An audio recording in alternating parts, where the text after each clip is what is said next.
per l'horta, tocant migdia, plens d'infantil alegria, ditxosos i satisfets, tornaven a l'alqueria dos pobres fematerets.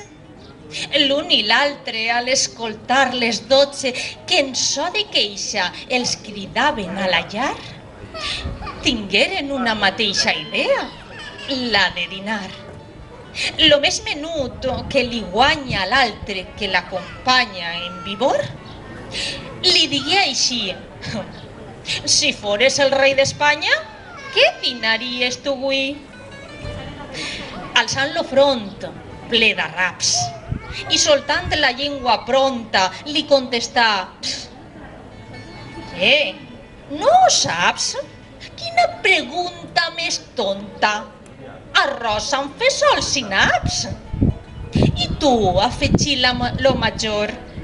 Lo menut llançà un sospir i torcant-se la suor li replicà: què he de dir? Si tu ja has dit lo millor.